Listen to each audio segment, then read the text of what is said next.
Alaska is home to more than 140 volcanoes, and nearly 100 of those are active, including Mount Spurr right here in our backyard, often under cloud cover, but just over 75 miles to our west. Now, over the next 30 minutes, we're going to take a deep dive into the science of Mount Spurr and the chances that it will erupt again.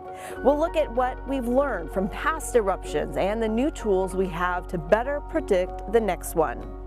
We'll explain what the threats really are and if you need to be concerned with things like protecting your car and taping your windows. We also want you to know that we're taking this seriously, but not trying to induce panic or make it more than it is. We've moved towards a place where an eruption is more likely. A Mount Spurr eruption likely in weeks to months. We've seen this before. A lot of activity going on there. It's unbelievable. Just seeing it was like, oh my gosh, this is a big eruption. Scientists sharing what they know and why now is the time to get ready. We've been taking the ready, set, go approach that we use for wildfire. Alaskans doing what we do best. It's just part of living in Alaska and traveling anywhere. And if volcano erupts, we'll make different plans and adapt like we always do in Alaska. Helping you prepare now on Volcano Watch. Often when we hear volcanic eruption, we think of this. This is Mount Kilauea in Hawaii in early March. There's lava spewing everywhere, rivers of molten rock flowing toward the ocean. That's not what this Alaskan volcano will look like during an eruption. The main hazard with an eruption from Mount Spurr will be ash, volcanic ash. It's not lava, but it does have the potential to impact aviation, air quality, and just driving around town. We're going to cover all of those possible impacts, but first we start with when Spurr first started grabbing our attention this time, March 2024.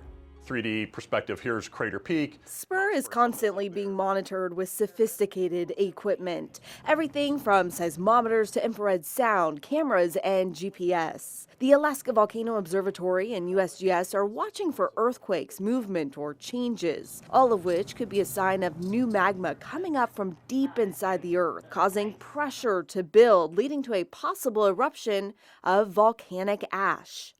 Last March, their global navigation satellite system receivers showed the ground on Mount Spurr was moving up and out, and earthquakes in the area started to increase in the following months. Flash forward to October. A magnitude 2.3 quake was detected. They say this was the largest observed at the time, and it was obvious there was an increase in both the number and size of earthquakes.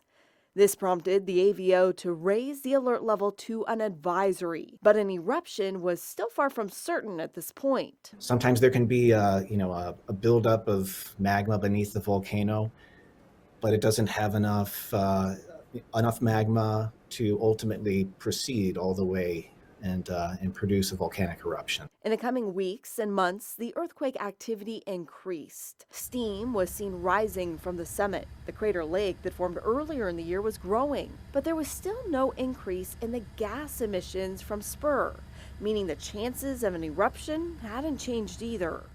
Nonetheless, Spurr was active. By February 2025, more than 2,700 earthquakes were recorded. The ground had already moved about 2.5 inches. And then in early March, the AVO flew over the volcano again. And sure enough, there were elevated levels of sulfur dioxide and carbon dioxide. We were able to, first of all, notice increase in gas emissions from the volcano, as well as new pathways for gas emissions coming from the Crater Peak vent. All signs an eruption is more likely, and they say could happen in the following weeks or months. But the scientists at AVO are still expecting more activity from Spurr before the alert level is raised. Now, another type of signal that we could see on our seismometers, which we're watching for, is called tremor. The volcano just begins to shake continuously.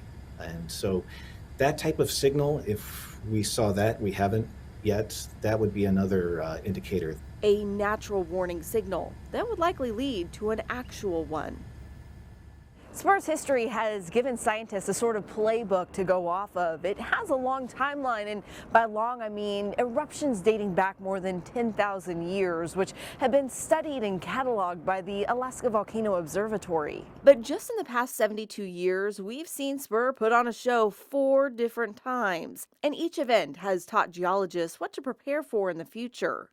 In 1953, a 2-day eruption sent just under 1/4 of an inch of ash to Anchorage. We remember the ash on the ground, but the scientists remember how high the ash went and how the geology of the region was forever changed. 39 years later, 1992, there were 3 more eruptions starting in June when winds out of the south sent ash north. 2 millimeters landed in Denali after a 4-hour eruption. Long before the eruption, though, geologists were seeing the warning signs, small earthquakes building before tremors started 3 days before that first explosion. And 7 weeks later, it happened again. A 3.5-hour eruption sent ash soaring, this time carried with westerly winds to Anchorage. About 1/10 of an inch of ash blanketed the city. And just a month later, another large eruption. This time, the ash just barely missed Anchorage, but 1 millimeter was measured in Glen Allen. Each of these events taught scientists something new about Spurr and what we can expect when history repeats itself. I think the main thing is not panic. People have lived through ash falls before, so just realize that this is a problem that will come to pass. If it comes to pass, it'll have a certain duration, and to not panic. Those eruptions in 1992 were well documented and photographed. We talked to the man who took that video from the air as the eruption was happening. That video coming up. Plus, when an eruption occurs, how will we know where the ash is likely to land? We look at some of the models to help anticipate ashfall, what that ash is made of, and how it could impact your health. That's ahead. One went due north. And really just over the Alaska range and really had very little impacts. One went sort of over the Mat-Su Valley, didn't drop a lot of ash that time because of wind speed and direction. And then there was one that came over Anchorage and actually for part of the day, darkened the sky and made it seem like nighttime. 3 different outcomes of when Spurr erupted in 1992, and only one of those included ash coming from Spurr across the water in our direction. Now, meteorologist Aaron Morrison looks at how the Alaska Volcano Observatory is combining cloud data and wind data to show us where that ash could fall.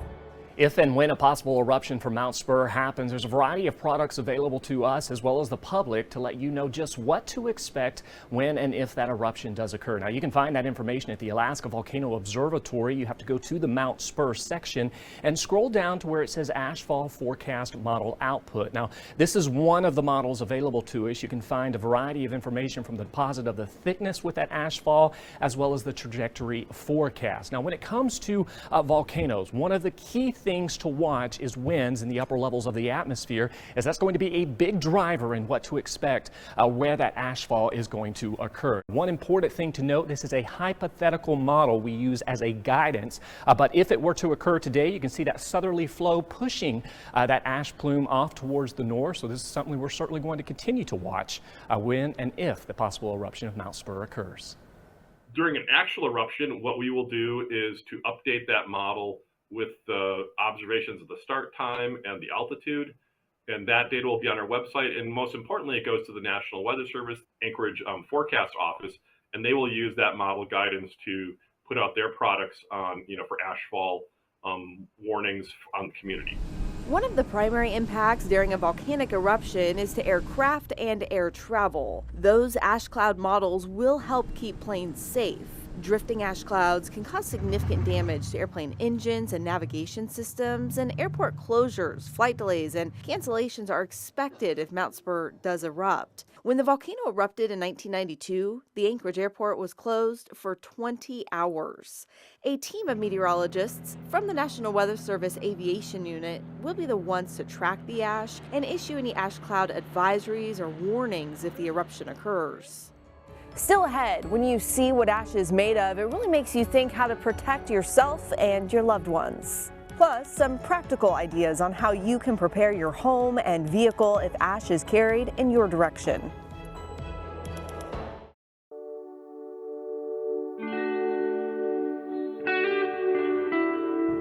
We've been talking a lot about that ash being put into the atmosphere, but what is it actually made of? Meteorologist Jackie Purcell takes us to the Alaska Volcano Observatory where they put it under the microscope. So volcanic ash is defined as sharp fragments of rock, glass, and crystals. The Tephra Lab at the Alaska Volcano Observatory is where scientists can look at ash in detail. The 1992, the most recent eruption, is pretty coarse. So it's coarser than a silt. So maybe like a beach sand, a fine beach sand. Geologist Christy Wallace says the larger ash particles weren't necessarily a health problem until vehicle traffic or wind resuspended it. We recently discovered some 1953 samples in our archive, and I was stunned to find it to be very, very different. And you can just see it's incredibly fine it's like grain. powder. It's absolutely like powder, exactly. Yeah, look at that. So that is quite concerning. Particles 2.5 microns or smaller make it a health issue. Powdery ash is easy to breathe in. Finer grains are abrasive and could also be sucked into machinery and HVAC systems, and that could be what we see this time. Wallace says there was a lot of ice and water in the crater in 1953, and when magma is blasted through it, it is pulverized. If Spurr were to erupt, we do know that Crater Peak, the site that the vent that both of these eruptions came from, is full of ice right now. It's likely that it would be potentially more fine-grained. The lab's electron scanning microscope analyzes the geologic story. Looking at the inside of the crystal can tell us more about the history of the magma before it erupted. Wind speed and direction will ultimately determine where ash from an eruption would drift and then fall. Jackie Purcell, Alaska's news source. When a volcano erupts like this, well, the danger isn't just in the explosion, it's in the air. Volcanic ash, it can travel for miles, coating cars, streets, even the sky. But what we don't see is how it affects our lungs. And while it may look harmless, it can cause serious breathing problems. The ash is comprised of components of mineral, rocks, glass, and anybody could be at risk of inhaling these kind of tiny particles that could invoke some level of discomfort or symptoms in a patient. Dr. Jared Weinstock is a pediatric pulmonologist at Providence Hospital. He says people with underlying cardiovascular or pulmonary conditions like asthma, COPD, or any lung problems are at a higher risk when it comes to volcanic ash exposure. So when we inhale something like the ash, especially these tiny particles that can go really deeper down into the lower airway, we worry about that level of inflammation getting even worse. And that's where it comes in terms of the irritant nature of the ash and how we really want to prevent that exposure. Volcanic ash can be unpredictable, and it's natural to feel anxious about the impact on your health. But Dr. Weinstock says the best way to stay safe is to prepare now. Stay inside, make sure doors and windows are closed to prevent exposure, and if you absolutely have to go outside, wear an N95 mask. The N95s we know are studied as the best tool to help purify the air that we are breathing. Now again, it is super important to make sure it's properly fitted and that you are wearing it appropriately, because that is a super concern if it does not have a tight fit. But again, it's the best kind of device that you could wear, especially if you are being actively exposed to the ash. You don't need to have a pre-existing condition to feel the effects of volcanic ash. Even healthy people can experience irritation and breathing issues. Things like nasal irritation, scratchiness in the throat, you could develop a dry cough, even wheezing, some chest pain or shortness of breath. In the end, we can't predict exactly when the next eruption will happen, but what we can control is how we prepare. Ariane Aramburo, Alaska's news source. I feel like many people, you don't prepare for an emergency until after it happens. An earthquake occurs and you think, I should really get that emergency kit ready for the next time. Well, in this case, we do have time. When we come back, we look at some practical ideas you can do before, during, and after ashfall to keep your family, home, and vehicle safe. We got airborne as the actual eruption began. We give you a first-hand account of the 1992 eruption that couldn't get much closer. The unrest on Mount Spurr is showing us an eruption is more likely than not. But we have time to prepare. Lauren Maxwell sought some practical ideas to protect your home. During an eruption, experts say the safest place to be is indoors. But there are things you can do right now to make your home a safer place. there's some things that we want to consider for our home. Jeremy Zedek with the Alaska Division of Emergency Management says these are items you may want to stock up on in advance. We recommend N95 masks. Masks and gloves for sure, but also things like tape and thin plastic drop cloths. So we would just want to cover some of these items that we don't want ash to get on. Covering to protect, but also to make cleanup much easier. Keep your windows and doors closed. Zedek says most windows in Alaskan homes are tightly sealed and won't let ash in. And there's no need to cover heating vents that recirculate indoor air. But he says if you have an air purifier, run it and think about changing filters often. The same is true for your heating system. When you do need to replace them from ash or for just your regular maintenance, you can just take them out and put the new ones in. Zedek says it's important to try and minimize the amount of ash outside that comes into your living space, even on your clothes. Brushing yourself off before you enter your house, and that'll just prevent a lot of that ash from getting indoors. He says prevention is key to keeping your home a healthy space, and for that, you'll want to plan ahead.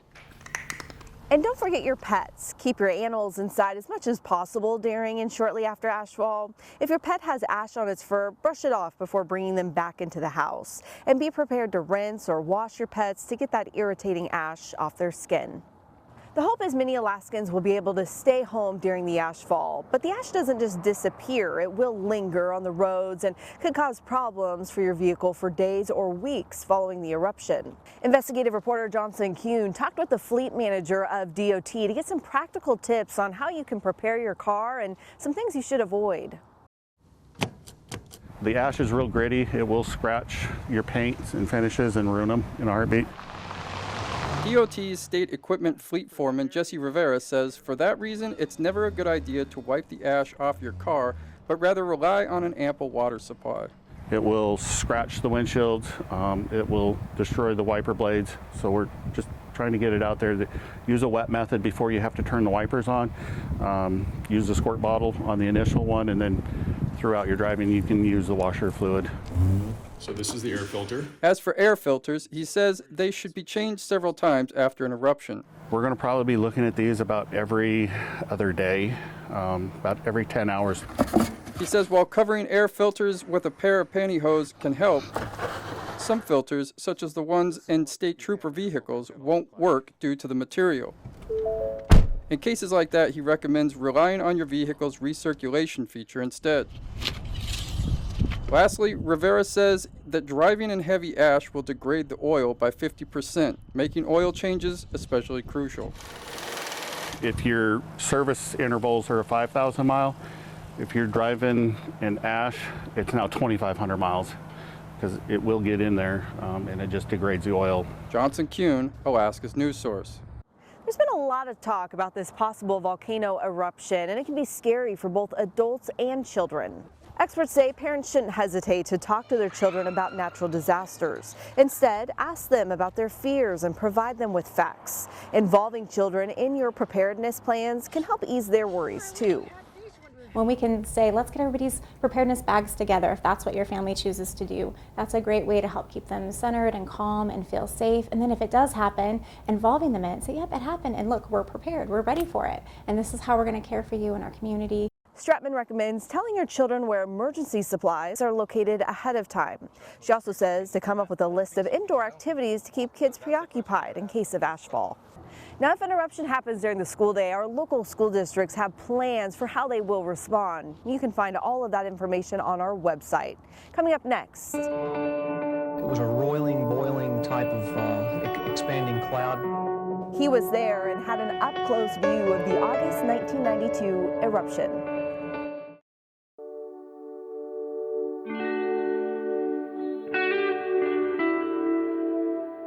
The vibrant blues and greens of Anchorage were temporarily turned gray back in 1992 when Spurr last erupted. Michaela Clark dug through our archives to show us what that day looked like. This video is from just outside Anchorage about 32 years ago. a volcanologist, was the one behind the lens. He and a couple others were asked to check out a rumor of renewed volcanic activity 2 months after scientists thought Mount Spurr was already done erupting. And we have a straight column of ash going up probably 15,000 feet above the volcano. We popped up above the regional cloud layer, and that's where my video of that day begins, with us seeing this enormous eruption cloud. The eruption is really building rapidly in height. It's hard to explain how spectacular that was to be in that plane. A lot of activity going on there. It's unbelievable. A front row seat to the power of Mount Spurr. When we were over there, I can remember thinking that, my gosh, we're very close to this eruption column, and as long as things don't change or escalate, we're okay. Robert Game McGimsey didn't want to see these moments come to an end. No, we're not going back until we have to. The pilot then came on a few minutes later and said the ash is going to Anchorage. If we're going to beat the cloud back to Anchorage, we have to leave right now. The plane landed safely on the ground not long before the ash hit Anchorage. And we got there just before the airport closed. Scientists continued working late into the evening so crucial information could be shared the next day. The question on everyone's mind tonight is if and when Mount Spurr will blow again. Tim Wilston has been looking at that question today and joins us on the roof of Channel 2. Hi, Tim. Hi, John Maria. The scientists are still working to improve ways of predicting volcanic eruptions, John and Maria. The 3 active volcanoes in Cook Inlet, Augustine, Redoubt, and Mount Spurr, each have 4 or 5 sets of seismic monitoring equipment which detect small earthquakes. An increase in earthquake activity often signals an eruption, but yesterday there was virtually no notice. This report documenting McGimsey's experience. We got airborne as the actual eruption began, which was about 4:41, and this was really a unique opportunity to see an actual eruption in progress. Now, more than 32 years later. I had a 39-plus year career with the USGS, 29 of that with the Alaska Volcano Observatory, and that was got to be the highlight day of my whole career. Alaska and volcanoes go hand in hand, but it's been decades since we've seen a significant eruption here in South Central. Now, we've learned a lot in that time, and we know this eruption is likely, but we don't know when, and we don't know what the winds are going to be like that day. But what we do have is time to prepare for the worst and hope for the best. Now, the Alaska Volcano Observatory, they're expecting additional warning signs before an eruption, and even when it does blow, we'll likely have up to an hour, if not longer, before that ash reaches any populated areas. We have been through this before, and Alaska's news source will be here before, during, and after an eruption. Be sure to stay tuned for that latest information. On Volcano Watch, I'm Melissa Fry, Alaska's news source.